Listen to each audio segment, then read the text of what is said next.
Boa noite, meu nome é Ronaldo Tavares. Fizemos um vídeo recentemente falando sobre a questão levantada pelo pastor e arqueólogo Rodrigo Silva a respeito de que ateus poderão alcançar o céu.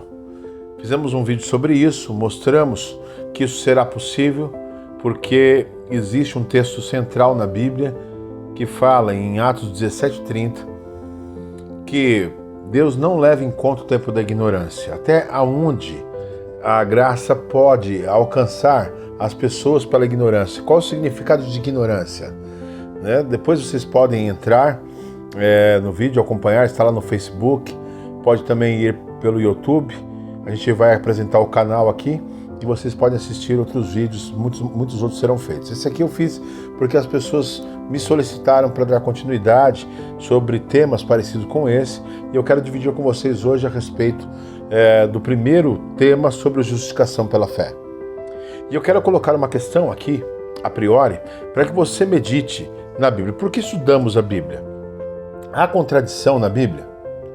É claro que não pode haver uma contradição na Bíblia para nós cristãos.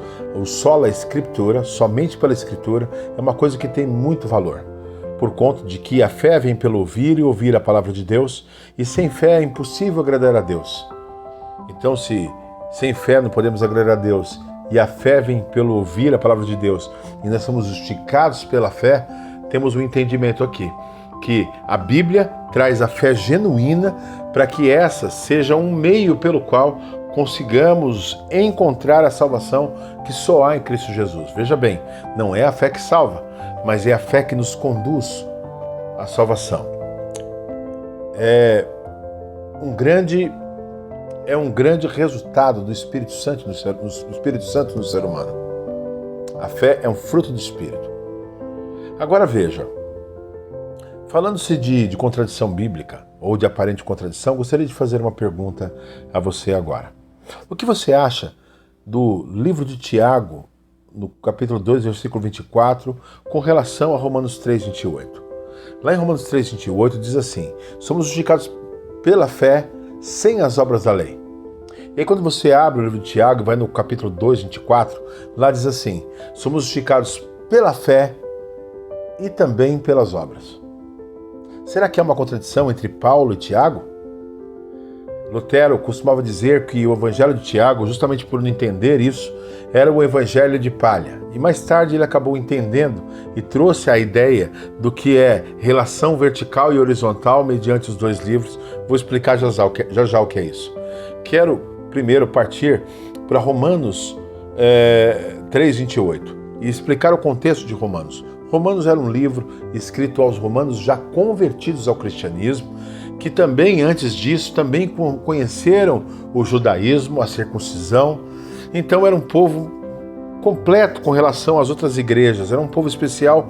Paulo fala isso na carta, que as obras deles com relação às pessoas com quem eles viviam, no mundo romano cheio de promiscuidade, era realmente um grande testemunho para aquele lugar. E a carta vem elogiando os romanos até que no momento, Paulo do nada, como se fosse um bipolar, chega no capítulo 2, versículo 1 e dá uma cartada no povo de Romanos e diz assim: quem vocês pensam que vocês são? Vocês acham que vocês podem julgar a quem vocês querem? Vocês não podem julgar a quem quer que seja, porque vocês dizem que não pecam, mas vocês pecam. No contexto continua, vocês dizem que não roubam, vocês roubam, vocês dizem que eles não matam, mas vocês matam. E nós entendemos ali naquele contexto que no capítulo 2 ele mostra que há uma exigência de Deus para com o homem. E essa exigência é a seguinte: não são os simples ouvidores da lei que serão justificados, mas aqueles que verdadeiramente guardam a lei, esses hão de ser justificados. Isso traz uma congruência, não uma dissonância, mas uma consonância, uma combinação com o que Cristo diz lá no livro de Mateus, no capítulo 5, versículo 48. Sede, pois, vós perfeitos, como é perfeito o vosso Pai que estás no céu. E aí nós entendemos também no livro de Salmos que a lei do Senhor é perfeita. E o juiz, o que ele requer de nós nessa ação forense, onde Deus é o juiz, Cristo é o advogado, o diabo é o promotor de justiça e nós os réus.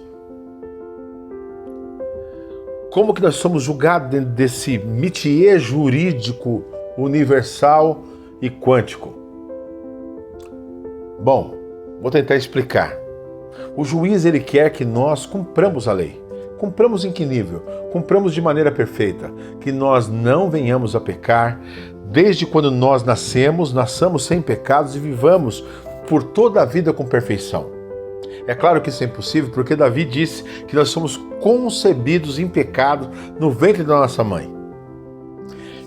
E aí entra uma questão. Se Deus exige obediência perfeita, como nós lemos agora, e eu não posso dar essa obediência, então eu estou perdido. E onde diz que eu não posso dar essa obediência? Contrariando aí os perfeccionistas, que diz que é possível ser perfeito. Está lá no capítulo 3 de Romanos, quando Deus começa a dissertar a nossa situação com relação a Ele, a relação vertical, o homem para com Deus. O homem para com Deus é o seguinte: somos justificados pela fé sem as obras da lei. Por quê? Porque mediante ao que a lei nos demanda fazer, que é a perfeição, não podemos cumprir. Porque todos pecaram e destituídos estão da glória de Deus. Seja Deus verdadeiro e mentiroso todo homem. Essa é a nossa condição. Então, se nós somos pecadores, Deus exige a obediência perfeita e nós não podemos dar porque nascemos em pecado, e até nossas obras boas, mesmo quando nós fazemos o certo, que é fruto do Espírito, as nossas obras, ela vem perfeita do Espírito Santo, adentra o nosso corpo pecaminoso, a nossa carne, e quando ela sai para ser praticada, a boa obra, ela sai manchada pelo nosso pecado. Ou seja, mesmo quando eu pratico boas obras, eu ainda assim cometo pecado, porque as minhas obras são manchadas com a minha carne. Miserável homem que sou, que me livrará do corpo dessa morte, diz Romanos 7. Aquilo que eu quero fazer, que é guardar a lei, que é fazer o certo, porque fui salvo por Cristo, eu não faço, porque sempre a minha carne atrapalha para que minha obra não seja perfeita. E aquilo que é ruim, que eu não quero fazer, isso sim eu faço. Essa luta existe no ser humano desde quando ele conhece a Cristo como Salvador e começa a ter uma briga da carne contra o Espírito. Falaremos mais disso mais tarde. E aí, quando ele vai falando isso de Romanos 1,18 ao capítulo 3, versículo 20 de Romanos, dizendo assim: Deus exige a obediência perfeita, mas você, por ser pecador nato, do pecado original, nascido em você, você não pode cumprir. E quando você se sente suficientemente perdido, vem uma partícula de esperança, quando no versículo 21 começa com a palavrinha mas. Ufa! Eu estou perdido porque Deus exige a obediência perfeita e eu não posso dar, mas... É como se sua mãe fosse dar uma surra em você quando você é moleque, porque você praticou alguma coisa errada, e aí quando ela vai te bater, ela fala assim: é o seguinte, garoto, eu vou te bater porque você fez isso, mas... E aí você sabe, ufa, veio um alívio, hein? Esse mas é justamente o que tem ali. E o alívio é: Cristo é apresentado como o caminho. Ele paga tudo aquilo que o juiz exige. E aí Cristo veste a minha roupa de pecado sobre si. E ele morre como o mais miserável dos homens, sendo justo.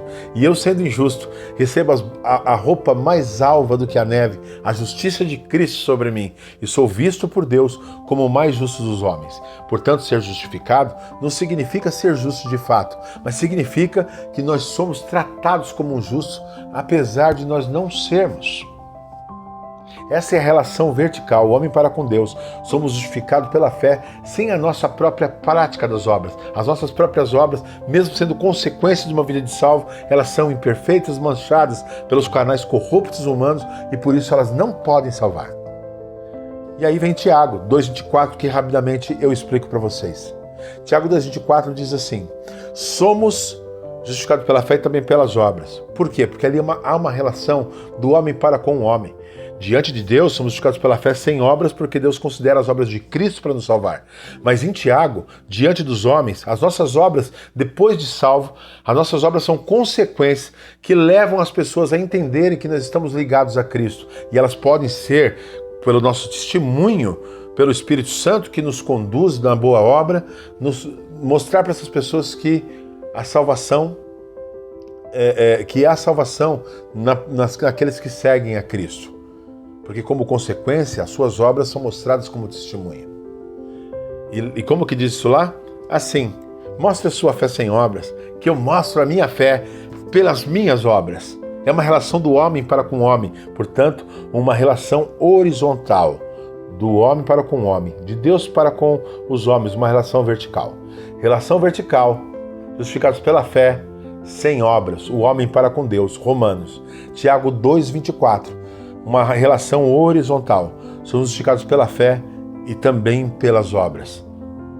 Que vocês possam ter entendido, que nós possamos aprofundar mais nisso, mas fico à disposição para que vocês entrem ali no meu message, dividamos o nosso WhatsApp e eu posso compartilhar muito mais coisas contigo.